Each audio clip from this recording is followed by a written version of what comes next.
Dios te salve María, llena eres de gracia, el Señor es contigo, bendita tú eres entre todas las mujeres y bendito es el fruto de tu vientre Jesús. Santa María, Madre de Dios, ruega por nosotros pecadores, ahora y en la hora de nuestra muerte. Amén. Bienvenidas una vez más. ¿Qué libro vamos a estudiar hoy? Segundo libro de Samuel. Aquí es donde mejor vamos a ver la figura de David, ¿verdad? Del rey David. Me gusta mucho cómo el autor describe tan humano al rey David. A veces, ¿verdad? Los autores nos pintan tan divinos a los santos que no encontramos ni por dónde imitarlos. Pues el rey David de verdad que es una figura simplemente humana. Entonces voy a leer solo el de las explicaciones de la Biblia latinoamericana. Voy a terminar de leer en el libro primero de Samuel la explicación del libro segundo. El segundo libro de Samuel habla del reino de David, de sus éxitos, victorias, pruebas. El centro del libro lo constituye una promesa excepcional que David ha recibido de Dios. Sus descendientes reinarán por siempre en el trono de Israel. Conviene leer el texto tal y como se presenta, sin prejuicios, pero al mismo tiempo con una mirada crítica. Se verá entonces, por ejemplo, que el libro registra testimonios a veces contrapuestos. Unos son favorables de las instituciones de la monarquía, otros están en contra. Los hay que se muestran favorables a David, otros solo se centran en sus aspectos negativos. El autor a veces parece neutral, dejándonos con nuestros cuestionamientos. Dios actúa de la misma manera, habla poco, pero va dejando signos, invitando a los lectores del libro a que también ellos busquen y disciernan. Esas son las explicaciones del libro primero. Vamos a las explicaciones del libro segundo de Samuel. Los libros de Samuel son las dos partes de una misma obra y vale para el segundo lo que ya se dijo para el primero.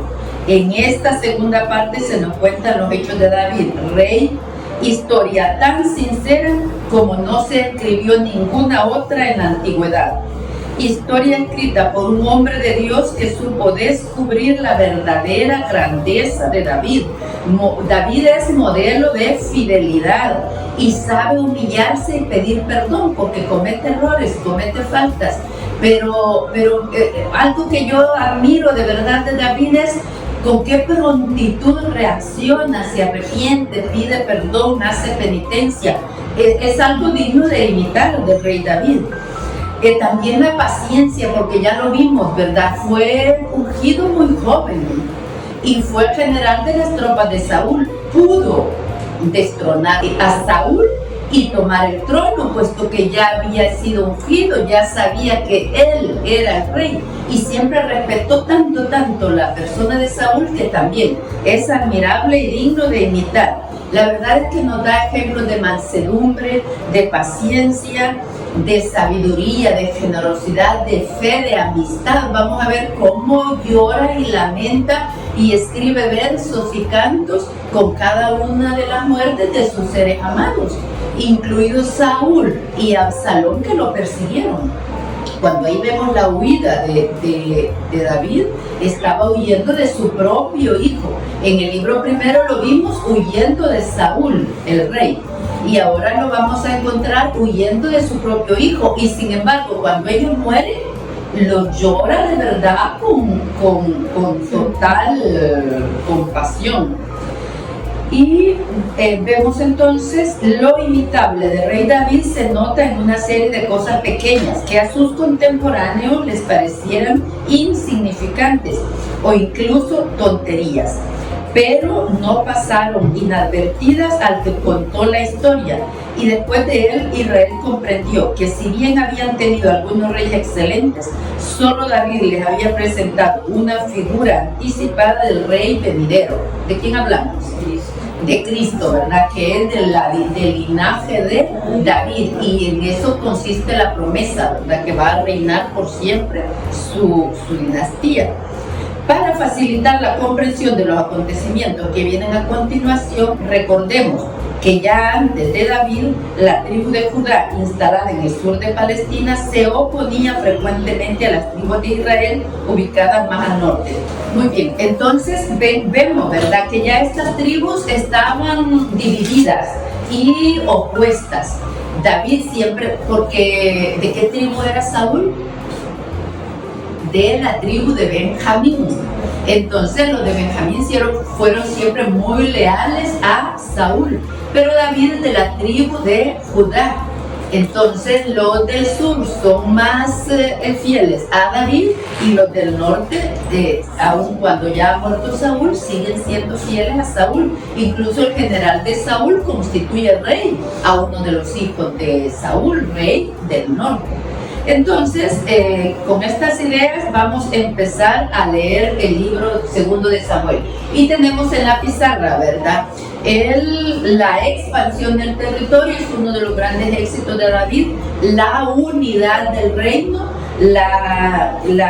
el culto nacional, y luego algo que vemos mucho, porque también a David lo vamos a seguir viendo en los salmos, por ejemplo, por todos estos versos, lamentos y cantos que él compone, porque también, además de ser un guerrero, es un poeta o un músico. Entonces lo vamos a hacer, cuando leamos salmos, vamos a fijarnos en los salmos de David y vamos a recordar, ¿verdad?, estas historias de por qué son tan sentidos estos salmos.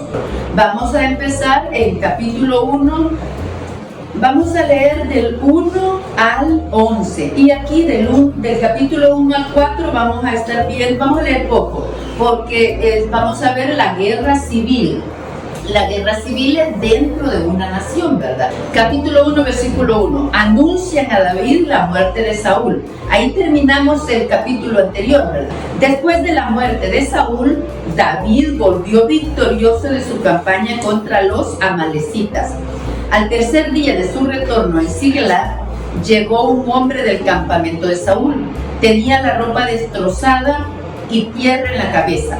Apenas llegó donde David, se tiró al suelo y se postró. David le dijo: ¿de dónde vienes? Respondió: fui uno de los que se salvaron del campamento de Israel. David le dijo: dime pues cómo sucedieron allá las cosas. El hombre respondió: el pueblo huyó del campo de batalla. Muchos del pueblo cayeron, y también murieron Saúl y su hijo Jonatán. Con la verdadera historia de estas muertes terminamos el libro anterior, Primera de Samuel. Aquí él inventa porque está buscando una recompensa. David dijo al joven que le traía esa noticia: ¿cómo sabes que murieron Saúl y su hijo Jonatán? Respondió: me encontraba por casualidad en los montes de Gilboé. Saúl estaba apoyado en su lanza, los carros y los jinetes lo tenían cercado. Entonces él me vio, se dio vuelta y me llamó. Le dije: aquí me tienes. Me dijo: ¿quién eres tú? Le dije: soy un amalecita. Me dijo: acércate y dame muerte.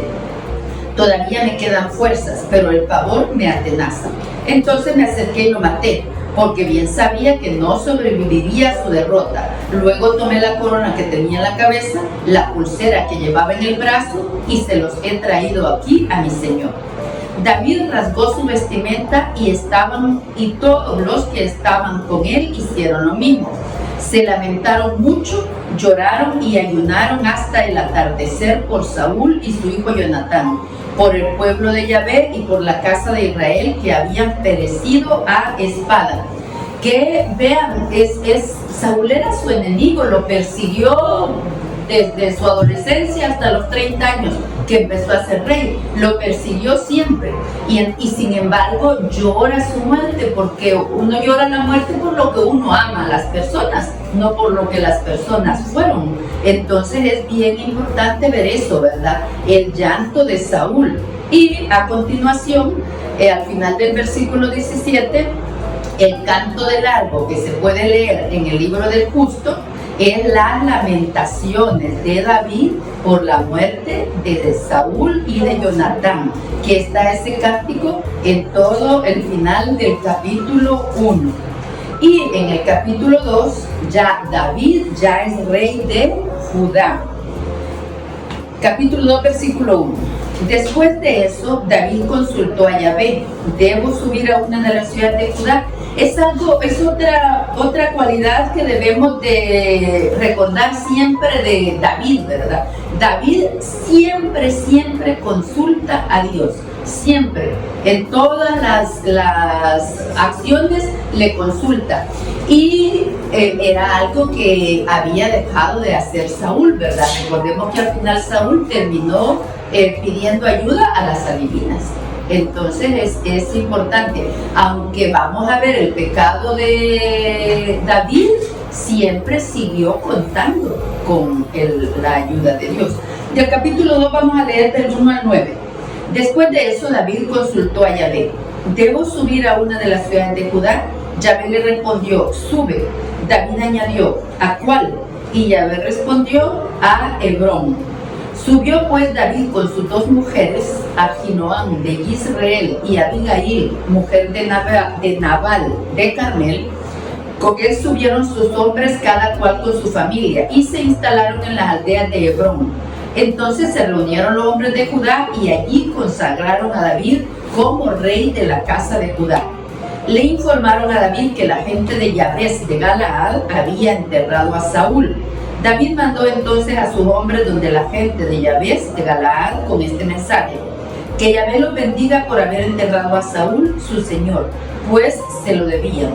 Que Yahvé les muestre su bondad y su fidelidad. Por mi parte también los recompensaré por esa hermosa acción.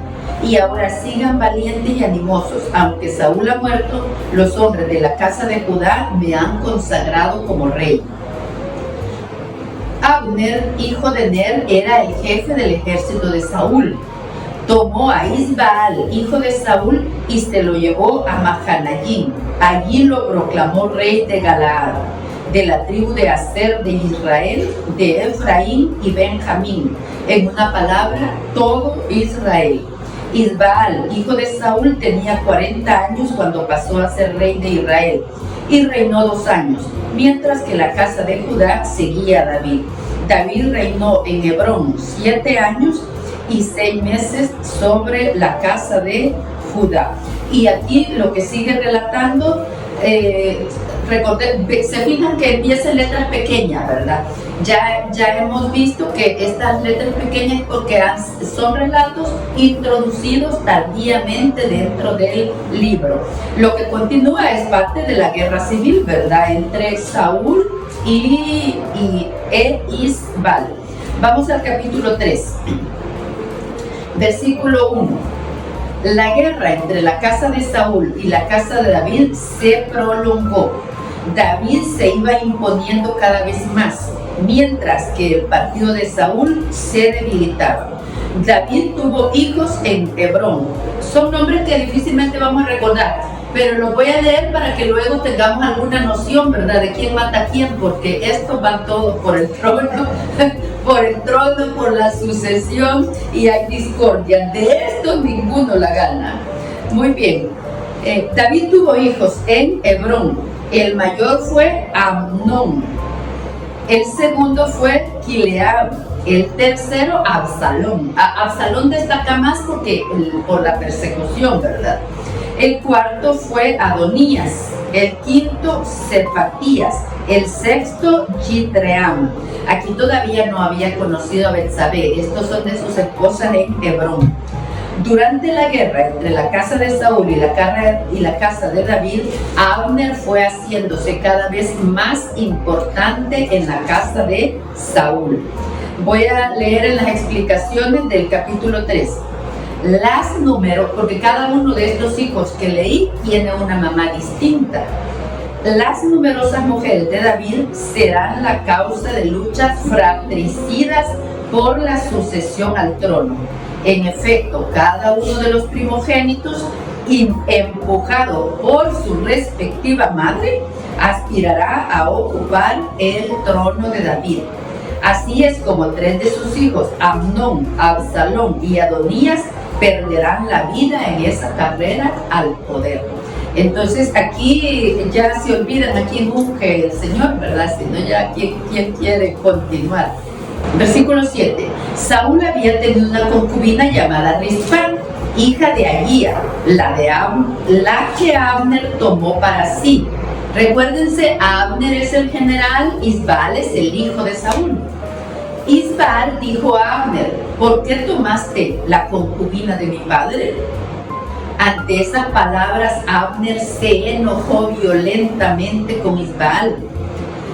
Y en el versículo 9 le dice: maldígame Dios una y otra vez si no ayudo desde ahora a David, para que se cumpla lo que Yahvé ha dicho. O sea, saben, ¿verdad? Lo que Dios, cuál es la voluntad de Dios, pero quieren hacer la voluntad propia. En el versículo 12 encontramos: Abner mandó mensajeros a David: haz un pacto conmigo y yo te ayudaré a reunir alrededor tuyo a todo Israel, que este es el objetivo de David, ¿verdad? Una sola nación.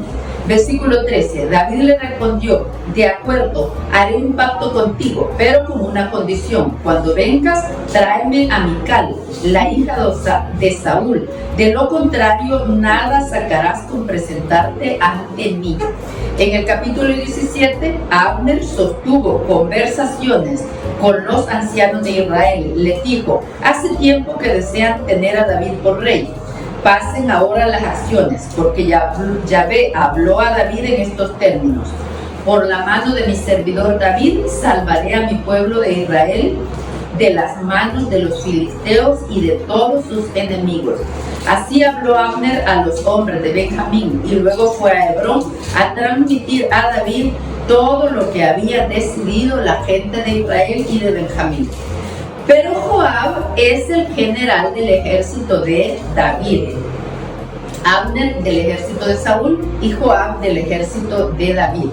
Aquí tenemos la historia de Joab, cómo asesina a Abner. Abner fue con 20 hombres a Hebrón a visitar a David, y este dio un banquete a Abner y a los hombres que lo acompañaban. Abner dijo entonces a David: ojalá pueda reunir alrededor de mi señor el rey a todo Israel. Harán una alianza contigo y tú reinarás sobre todo lo que pudieras desear. Luego David se despidió de Abner, que se fue en paz.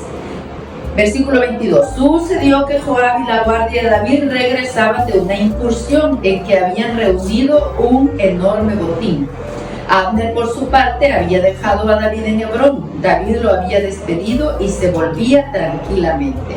Cuando llegaron Joab y su tropa, le comunicaron a Joab que Abner había estado en la casa del rey y que éste se había despedido de aquel amigablemente. Entonces Joab entró en la casa del rey y le dijo: ¿qué hiciste? Así que Abner vino a tu casa y dejaste que se fuera. Conoce bien a Abner, hijo de Ner. Vino solo para engañarte y para saber lo que haces y sientes, y para averiguar tus planes. Apenas salió de la casa de David y sin decirle nada a él, Joab mandó unos mensajeros a Cisterna de Sira para que volviera a Abner. Cuando Abner llegó a Hebrón, Joab lo llevó detrás de la puerta, so pretexto de conversar privadamente con él, y ahí lo hirió de muerte en el vientre para vengar la muerte de su hermano Asael. Y Abner murió. Asael lo vimos en el libro primero, ¿verdad? Que Abner lo había matado. Lo había matado rogándolo que se comportara. No lo había matado precisamente por la lucha o venganza o odio. Insistiéndole que se tranquilizara, fue que al final lo mató. Y entonces Joab tiene ese resentimiento, ¿verdad? Y entonces ahora aprovecha a matar a Abner, que realmente es enemigo, porque es el jefe del ejército contrario. Muy bien, vamos a irnos al capítulo 5. En este capítulo ya hablamos de la unificación del reino. Capítulo 5, versículo 1. Todas las tribus de Israel se congregaron en torno a David en Hebrón y le dijeron: somos de tus mismos huesos y de tu misma carne. Ya antes, cuando Saúl era todavía nuestro rey, tú eras el que conducía a Israel. Yahvé bien te dijo, tú serás el pastor de mi pueblo Israel, tú serás el jefe de Israel. Todos los ancianos de Israel fueron a Hebrón a ver al rey, y el rey David firmó con ellos una alianza en Hebrón, en presencia de Yahvé, después de lo cual consagraron a David como rey de Israel. David tenía 30 años cuando empezó a reinar y reinó 40 años.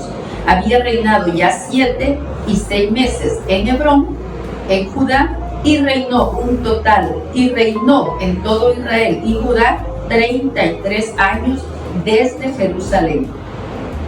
El rey y sus hombres avanzaban sobre Jerusalén para atacar a los jebuseos que vivían por entonces en la región. Entonces dijeron a David, tú no entrarás aquí, aunque los ciegos y los cojos fueran por defensores. Pero David se apoderó de la fortaleza de Sión, por eso también le llaman también Sión, ¿verdad? A Jerusalén, ciudad de Sión, ciudad de David, Jerusalén. Versículo 7. Pero David se apoderó de la fortaleza de Sión, que es la ciudad de David. Pues ese día había dicho David, el que quiera derrotar a los jebuseos, que suba por el canal. David maldice a esos cojos y esos ciegos. De ahí que se diga ahora, los ciegos y los cojos no entrarán en la casa de Dios. David se instaló en la fortaleza y la llamó la ciudad de David. Luego construyó en su derredor desde Milo hacia el interior.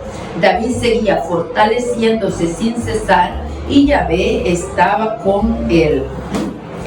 Ya es Jerusalén, ¿verdad? El centro de la vida política, el centro de la vida militar.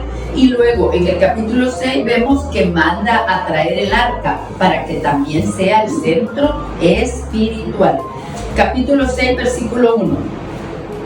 David reunió entonces a todo lo mejor de Israel, unos 30,000 hombres, y se dirigió a Balaam de Judá, acompañado de todo su pueblo.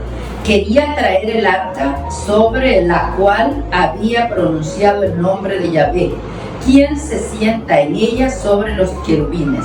Sacaron el arca de Dios de la casa de Abinadab en la cumbre de la colina y la pusieron en una carreta nueva. Usa y Ahío, los hijos de Abinadab, conducían la carreta. Usa iba al lado del arca de Dios y Ahío iba delante de ella. David y todos los israelitas bailaban delante de Yahvé con todas sus fuerzas. Cantaban al son de guitarra, arpas, tamboriles, címbalos y toda clase de instrumentos.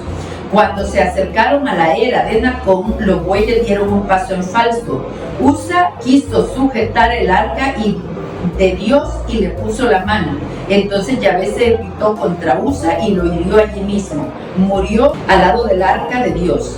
Versículo 8. David quedó molesto porque Yahvé había herido de muerte a Usa. Luego, por ese incidente, este lugar se llamó Pérez Usa. Ese día sintió David un verdadero temor por Yahvé y se dijo, ¿y el arca de Yahvé va a entrar a mi casa? David no quiso pues guardar el arca de Yahvé en su casa en la ciudad de David y ordenó que la llevaran donde Obed-Edom.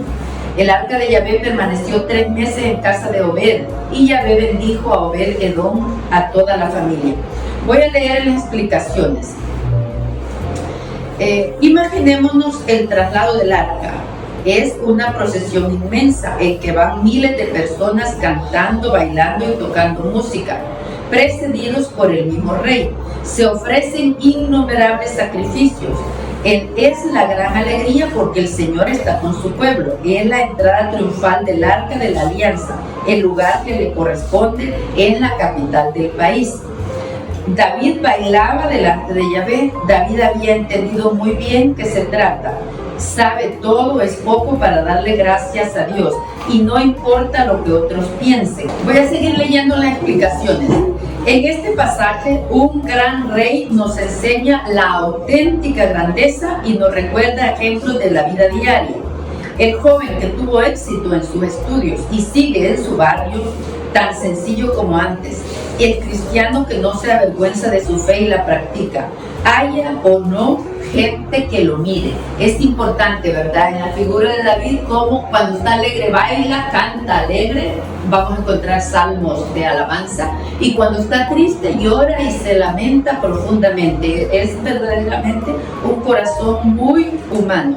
Vamos a pasarnos al capítulo 7, versículo 1, la profecía de Natán. El rey se había trasladado a su casa y Yahvé había limpiado de enemigos todos los alrededores. Entonces dijo al profeta Natán: yo vivo en una casa de cedro, mientras que el arca de Dios está todavía en una tienda. ¿Qué dices de eso? Natán respondió al rey: haz todo lo que estimes conveniente, porque Yahvé está contigo. Pero esa misma noche le fue dirigida a Natán la palabra de Yahvé: le dirás a mi servidora David. Voy a pasar al versículo 12.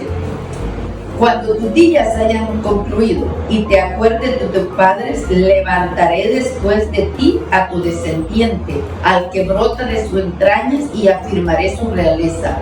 Él me construirá una casa, y yo, por mi parte, afirmaré su trono real para siempre. Entonces, ¿quién es el hijo de David que le construye el templo? Salomón, ¿verdad? Salomón le construye un templo, pero Dios le construye todo un linaje, una dinastía, una casa. Es la palabra usada en esta época. Seré para él un padre y él será para mí un hijo. Si hace el mal, lo corregiré como lo hacen los hombres, lo castigaré a la manera humana, pero no me apartaré de él, así como me aparté de Saúl y lo eché de mi presencia. Tu casa y tu realeza estarán para siempre ante mí. Tu trono será firme para mí. Esta es la promesa que le hace a David, ¿verdad? A David logra unificar todas las tribus de Israel y representa a un rey universal que es prefiguración de Cristo, que es el rey universal. Muy bien, en el capítulo 8 encontramos la expansión nacional. Solo vamos a leer del 1 al 3 nada más. Después de eso, David venció a los filisteos, quienes se declararon sus súbditos. Así puso fin David al dominio filisteo. Venció igualmente a los moabitas, los hacía tender en tierra y medir como un cordel. 2 cordeles para los que estaban destinados a la muerte y 1 cordel a los que se perdonaba la vida. Los moabitas quedaron sometidos a David y le pagaron contribuciones. David también venció a Hadadezer. Y viene esta historia, ¿verdad? Vemos en el versículo 11, el rey David lo consagró todo a Yahvé junto con la plata y el oro provenientes de todas las naciones que le estaban sometidas: Aram, Moab, los amonitas, los filisteos, Amalek también estaba allí, el tesoro que había quitado a Hadadezer. Y David se hizo más célebre todavía cuando regresó después de haber vencido a los edomitas. Nunca fue derrotado David. No hay en la historia de David derrota. Ahí tuvo problemas por la muerte de un hijo, la muerte de los amigos, el propio pecado, el asesinato, que vamos a ir viendo. Capítulo 11, vamos a leer del 1 al 17. En la época en que los reyes hacen sus campañas, David mandó a Joab con su guardia y todo Israel. Derrotaron completamente a los amonitas y sitiaron Rabá, mientras David se quedaba en Jerusalén. Una tarde que David se había levantado de su siesta y daba un paseo por la terraza, divisó desde lo alto de la terraza a una mujer que se estaba bañando. La mujer era muy hermosa. David preguntó por la mujer y le respondieron: es Betsabé, hija de Eliam, la esposa de Urías el hitita. David mandó a algunos hombres para que se la trajeran. Cuando llegó a la casa de David, este se acostó con ella justamente después que se había purificado de su regla. Luego volvió a su casa. Al ver después que había quedado embarazada, la mujer le mandó decir a David: estoy embarazada. Entonces David envió un mensajero a Joab. ¿Quién es Joab? El general del ejército de David. mándame a Urías, el hitita. Y Joab mandó a Urías donde David es uno de los 30 principales del ejército de David. Cuando llegó Urías, David le pidió noticias del ejército y de la guerra. Después dijo a Urías: anda a tu casa, te has ganado el derecho de lavarte los pies. Apenas salió Urías de la casa del rey, despachó detrás de él un presente de su mesa. Pero Urías no entró en su casa, sino que se acostó a la puerta del palacio con todos los guardias de su señor. Le dijeron a David: Urías no ha ido a su casa. David preguntó a Urías: ¿no vienes de un viaje? ¿Por qué no has bajado a tu casa? Urías respondió a David: también aquí es digna de imitar esta seriedad en sus obligaciones, esta responsabilidad que muestra aquí Urías. Versículo 11. Urías respondió a David: el arca de Dios, Israel y Judá se alojan en tiendas. Mi jefe, Joab, y la guardia del rey, mi señor, están acampando a pleno campo. ¿Y yo voy a entrar a mi casa para comer y beber y para acostarme con mi mujer? Juro por Yahvé que vive y por tu vida que nunca haré tal cosa. Porque había leyes, ¿verdad?, del ejército. Y una de esas leyes era que no podían acostarse con mujeres. Entonces David dijo a Urías: quédate por hoy aquí y mañana te irás de vuelta. Urías se quedó pues en Jerusalén aquel día. Al día siguiente David lo invitó a comer a su mesa y a tomar y lo emborrachó. Sin embargo, Urías tampoco bajó a su casa esa noche. Se acostó con los sirvientes de su señor. A la mañana siguiente David escribió una carta a Joab y se la pasó a Urías para que se la llevara. En la carta escribió esto: coloca a Urías en lo más duro de la batalla, luego déjenlo solo para que lo ataquen y muera. Aquí cuando se ordena una muerte no se cuestiona, ¿verdad? Vemos otras muertes en que no se cuestiona. Joab mató a Abner y Abner acababa de hacer pacto con David y David no dijo nada. Vamos al capítulo 11, versículo 16. Joab, que estaba sitiando la ciudad, colocó a Urías en el lugar donde estaban los mejores defensores. La gente de la ciudad efectuó una salida, atacaron a Joab. Hubo varios muertos entre los oficiales de David y uno de ellos fue Urías el hitita. Supo la mujer de Urías que su marido había muerto, hizo duelo por él, y cuando se terminaron los días del duelo, David la mandó a buscar. La llevó a su casa, la tomó por mujer y ella le dio un hijo. Pero lo que David había hecho le pareció pésimo a Yahvé. Ahora voy a leer las explicaciones. Hiciste lo que es malo a mis ojos. Dios escoge a un simple pastor para hacerlo rey. Más aún, escoge a este rey de una pequeña nación para ponerlo en las manos del reino definitivo. No hay disculpa. David fácilmente olvida que Yahvé no quiere ceremonias exteriores, sino la pureza de corazón y la justicia con el prójimo. Capítulo 12, versículos de 1 al 10. Yahvé mandó donde David al profeta Natán. Este fue y le dijo: había en una ciudad dos hombres, uno era rico y otro pobre. El rico tenía mucho ganado mayor y menor. El pobre, en cambio, solo tenía una oveja que había comprado. La alimentaba, crecía a su lado junto con sus hijos, comía de su pan, tomaba de su copa y dormía en su regazo. Era para él como una hija. Un día el rico recibió una visita. Como no quería sacrificar ningún animal de su ganado para preparar una cena al que acababa de llegar, robó la oveja del pobre y se la preparó a su visita. David se enojó mucho con ese hombre y dijo a Natán: por Yahvé que vive, el hombre que hizo eso merece la muerte. Devolverá 4 veces más por la oveja por haber actuado así sin ninguna compasión. Entonces Natán dijo a David: ese hombre eres tú. Acordémonos que tenía varias esposas, ¿verdad? Y le roba la esposa a Urías. Ese hombre eres tú. Eso dice Yahvé, el Dios de Israel: te consagré como rey de Israel, te libré de las manos de Saúl, te di la casa de tu Señor y las mujeres de tu Señor, te di la casa de Israel y la de Judá, y por si esto fuera poco, habría hecho mucho más por ti. ¿Por qué pues despreciaste la palabra de Yahvé? ¿Por qué hiciste esa cosa tan mala a sus ojos de matar por la espada a Urías? ¿Qué reclamo, verdad? Y nos pasa muchas veces, se nos olvida tan fácil el bien que recibimos.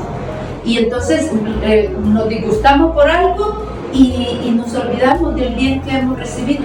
Y dejamos detrás a personas con resentimientos que de verdad, si prevaleciera el amor, no tendríamos jamás. Pues que prevalece el orgullo. Entonces aquí le hace este reproche a Dios, ¿verdad? ¿Cuánto he hecho por ti? Voy a leer las explicaciones. Actitud de David. David reconoce su pecado con humildad y acepta las consecuencias de su culpa. Actitud de Dios. Dios perdona tu pecado. Dios mantiene su fidelidad y sus promesas a los descendientes de David.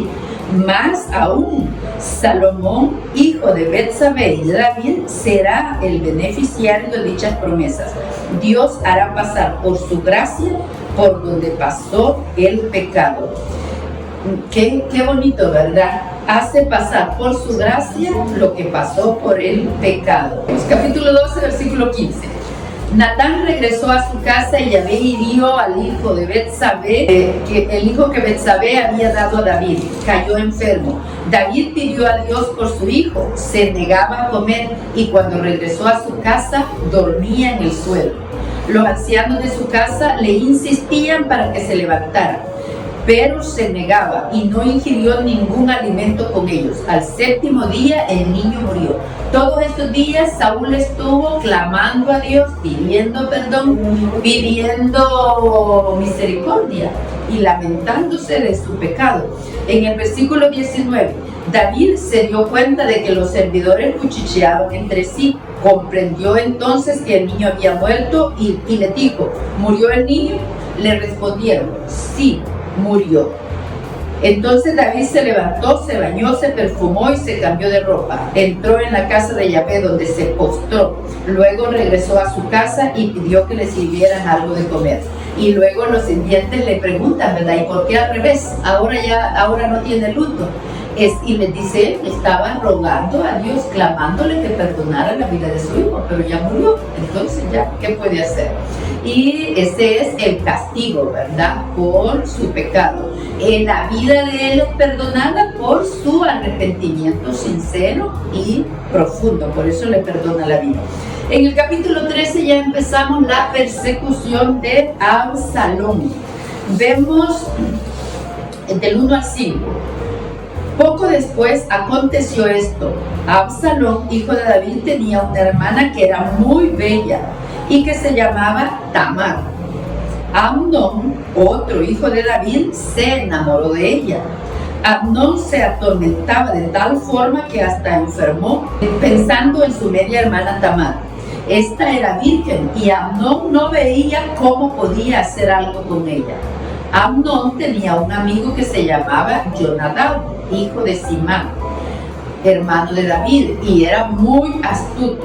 Le dijo: ¿qué te pasa, hijo del rey, que tan temprano te ves tan alicaído? ¿Quieres decírmelo?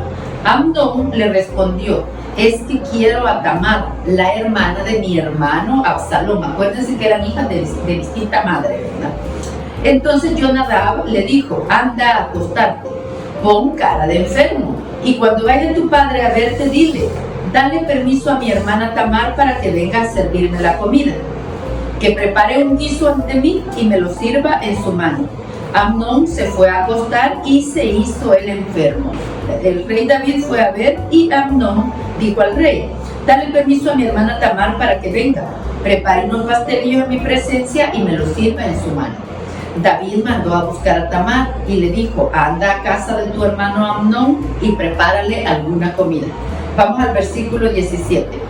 Cuando ella se los presentó, Amnón la agarró y le dijo: hermana mía, ven a acostarte conmigo. Pero ella le respondió: no, hermano mío, no me tomes a la fuerza, pues no se actúa así en Israel. No cometas esa falta. ¿A dónde iría yo con mi vergüenza? Y tú serías como un maldito en Israel. Habla mejor con el rey, que no se negará a darme a ti. Pero él no quiso hacerle caso, la agarró a la fuerza y se acostó con ella. Pero luego Amnón la detestó. Era un odio más grande aún que el amor que le tenía. Amnón le dijo: párate y ándate. Ella le respondió: no, hermano mío, no me eches. Eso sería peor que lo que acabas de hacer.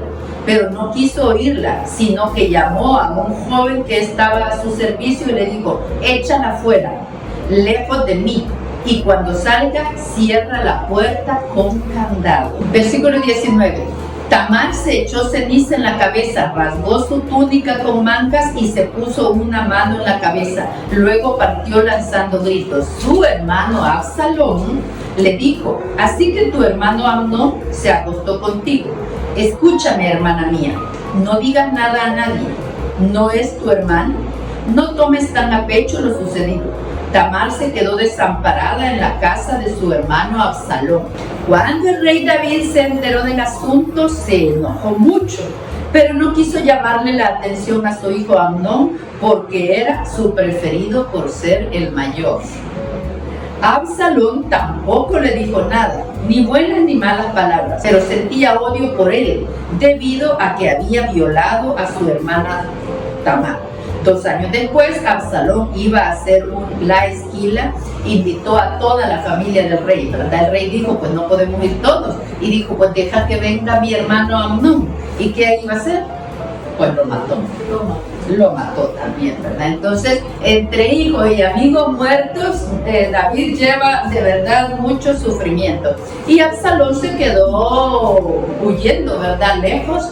3 años luego le dio permiso de venir David, pero no a Jerusalén, pero no lo recibió, hasta que él trama también otra historia para que por fin lo reciba y lo perdone David.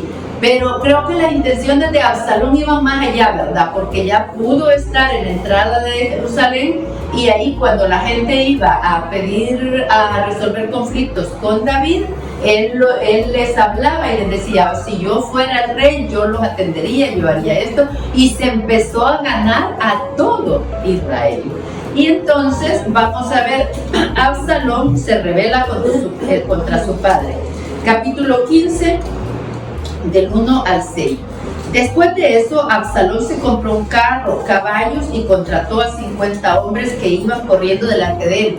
Bueno, para comprender un poquito a Absalón, ¿verdad? Tenía el resentimiento contra el hermano por haber violado a la hermana, y contra David por haberse callado. Entonces, para que vayamos viendo nuestra naturaleza humana, ¿verdad?, en todos estos relatos. Muy temprano iba Absalón a pararse al lado del camino que lleva a la puerta de la ciudad.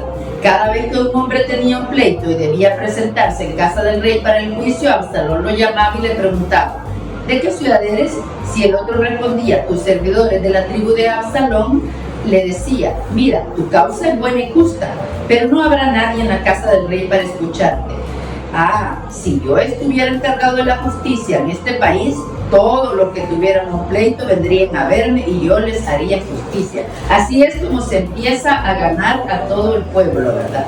En el versículo 10, capítulo 15, versículo 10, Absalón mandó a decir a todas las tribus de Israel: en cuanto oigan el sonido del cuerno, ustedes proclamarán: Absalón es el rey de Hebrón.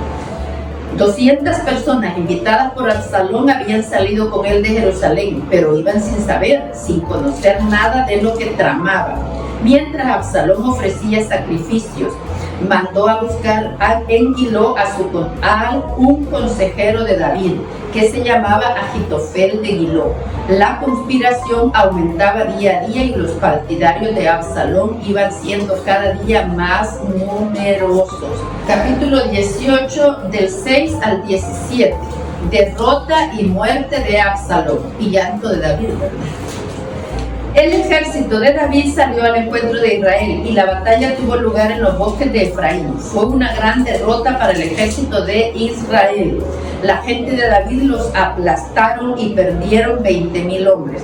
La batalla prosiguió luego por todo el sector y ese día perecieron más hombres en las barrancas del bosque en que se combate. Versículo 9. Los hombres de David hallaron a Absalón por casualidad.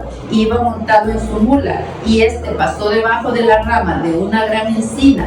Sus cabellos se enredaron en la encina y quedó colgado entre el cielo y la tierra, mientras la mula seguía su carrera. Vamos a retroceder para que tengamos idea de por qué quedó colgado del cabello. 14:25. Nadie era más buen mozo que Absalón en todo el territorio de Israel. Todos cantaban sus alabanzas, de pies a cabeza no tenía ningún defecto. Si ya nos habían hablado que David era guapo, ¿verdad? Y le mejoró la raza la mamá de Absalón. Absalón se cortaba el cabello cuando ya le pesaba mucho. Y cuando se lo cortaba, lo pesaba. Pues bien, pesaba 1,5 kilos.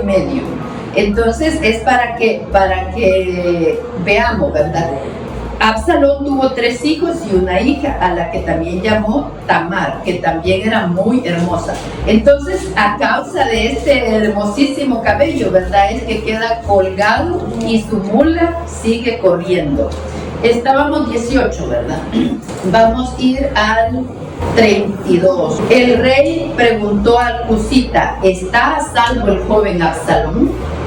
El cusita le respondió: que los enemigos del rey mi señor, que todos los que se rebelan contra él para hacerle mal, corran la misma suerte que ese joven. O sea, ahí quedó colgado. Le fueron a avisar a Joab. David había sido claro que por amor a él respetaran la vida de Absalón. Pero como ya sabemos, ¿verdad? Al calor de la guerra, Joab va, lo encuentra colgado y lo mata. Entonces David llora la muerte de Absalón. Y en la muerte de Absalón todavía viene Joab a reclamarle, ¿verdad? Así que lloras por tus enemigos y odias a tus amigos, todos los que fueron a la guerra por él. Ahora odias a tus enemigos y amas a tus amigos. Le dice que está llorando por Absalón. Y le dice: por Yahvé, que si no sales inmediatamente a la puerta, te quedas sin ejército ya mismo. Y entonces también eso hace reaccionar al rey David. Vamos al versículo 19, 1 y 2. El rey entonces se conmovió, subió a la habitación que estaba encima de la puerta y se puso a llorar. Caminando de uno a otro lado hablaba así: hijo mío Absalón, hijo mío Absalón, ¿por qué no morí yo en vez de ti? Absalón, hijo mío, le dijeron a Joab. El rey llora y se lamenta por Absalón. Ese día la victoria se transformó en duelo. Versículo 6. Joab entró en la habitación del rey y le dijo: hoy cubres de vergüenza a todos tus servidores. Te salvaron la vida de tus hijos y de tus hijas, la de tus mujeres y la de tus concubinas, pero tú amas a los que te odian y odias a los que te aman. Y entonces es verdad que le obliga a comportarse. 2. Cántico de David. David dedicó a Yahvé las palabras de este cántico el día que Yahvé lo libró de las manos de todos sus enemigos y de las manos de Saúl. No lo voy a leer completo. Versículo 2. Yahvé es mi roca y mi fortaleza, mi salvador y mi Dios. Él es mi roca, en él me refugio. Él es mi escudo y mi salvación, mi ciudadela y mi refugio. Mi salvador me salva de la violencia. Invoco a Yahvé, que es digno de confianza, y me veo libre de mis enemigos. Qué bonitas palabras para memorizarlas, ¿verdad? Por ejemplo, en el versículo 32, 32. ¿Quién es Dios fuera de Yahvé? ¿Quién es la roca sino nuestro Dios? Dios es mi asilo y mi fortaleza, me abre un camino real, asemeja mis pies a los de la sierva y me mantiene de pie en las alturas. La verdad que es un maravilloso poeta, David, ¿verdad? Y estas fueron las últimas palabras de David, capítulo 23. Oráculo de David, hijo de Jesé, oráculo del que fue puesto en lo más alto del hombre que consagró el Dios de Jacob, del que cantaba los salmos de Israel. Acordémonos que David también nos dejó un gran parte del salterio, ¿verdad? Del que cantaba los salmos de Israel. Versículo 2. Por mí habló el Espíritu de Yahvé, y en mi boca reside su palabra. Habló el Dios de Israel, dijo la roca de Israel, un justo que es conductor de hombres, que los guía con el temor de Dios. El luz de la mañana al caer el sol es como una mañana sin nubes. Estos versos están hermosos para aprenderlos y recitarlos, ¿verdad? Y aquí en el versículo 8 empiezan, ¿verdad?, todos los más importantes de la familia y del hijo de hijos y valientes soldados de David, todos los que lo apoyaron. Sobre ellos se fundó todo lo que David hizo, por supuesto de la mano de Dios, ¿verdad? Voy a leer la explicación del capítulo 23. La Biblia le da su merecido. Estos hombres vivieron su fe, de los que no vamos a leer todo este listado, ¿verdad?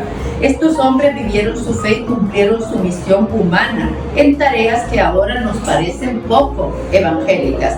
Pero sabemos que David fue rey gracias a ellos, a sus músculos, a su coraje. Sin ellos no se habría realizado el reino de David y tampoco habría venido el hijo de David, Cristo. Aquí una vez más, la fe no suprime la realidad humana ni el tiempo necesario para que evolucionen las cosas. Se necesitaron siglos para que se realizara la lenta educación del pueblo de Dios. Pero para que éste permanezca durante siglos fue necesario primero que existiera. Entonces sobre ellos es que está, sobre sus músculos, como dice, ¿verdad?, sobre su espalda es que está constituida también nuestra fe. Capítulo 24. De nuevo se encendió contra Israel la cólera de Yahvé, quien impulsó a David a causar su desgracia. Anda, le dijo, y haz censo de Israel y Judá. El rey dijo a Joab, el jefe del ejército que estaba con él, recorre todas las tribus de Israel desde Dan hasta Berseba, cuenta al pueblo, así sabré cuántos son. Joab dijo al rey, que Yahvé tu Dios multiplique 100 veces al pueblo y que lo vean los ojos de mi Señor. A ver, ¿qué es lo malo de que David haya mandado a hacer un censo? Lo encontramos en las explicaciones del capítulo 24. Lo malo es creerse seguro porque se tiene mucha población o muchos soldados, o bien tener la obsesión de la cantidad, del número, olvidando lo esencial que es la calidad. Los antiguos israelitas consideraban un tal censo como una ofensa a su libertad. Los antiguos israelitas consideraban un tal censo como una ofensa a su libertad. Al hacerlo el rey se ponía en lugar de Dios. Este tipo de pecado no era ni es propio de los soberanos, sino que a todos les gusta contar sus animales, recordar sus hazañas, contemplar la cuenta del banco. Son otras formas de sentirse dueño, cuando en realidad Dios es el dueño de todo. Y por supuesto aquí viene otro castigo, ¿verdad? Dios le da a escoger entre tres, a ver si me recuerdo, que en 24:13, Gad, el profeta, se presentó ante David y le dijo, elige como castigo, ¿verdad?, 3 años de hambruna en todo el país, 3 meses huyendo de un enemigo que te persigue, o 3 días de peste en el país. Ya tenía experiencia, ¿verdad? Yo lo había seguido Saúl, ya lo había seguido Absalón, ya estaba cansado. Entonces le pareció mejor 3 días de peste. Pero empezaron a morir, suplicó tanto. Versículo 16, el ángel exterminador extendió su mano sobre Jerusalén, pero Yahvé se arrepintió del mal y dijo al ángel exterminador, detente, retira tu mano. El ángel de Yahvé estaba en ese momento cerca de la era de Arauna. Cuando David vio al ángel que castigaba a la población, se volvió hacia Yahvé y le dijo, yo pequé, yo cometí esa gran falta. Pero ¿qué hizo el rebaño? Que tu mano se abata sobre mí y la casa de mi padre. Dios te salve María, llena eres de gracia, el Señor es contigo, bendita tú eres entre todas las mujeres y bendito es el fruto de tu vientre Jesús. Santa María, Madre de Dios, ruega por nosotros pecadores, ahora y en la hora de nuestra muerte. Amén. Santa María, esperanza nuestra, el clave del Señor. Ruega por nosotros. Bueno, pues muchas gracias.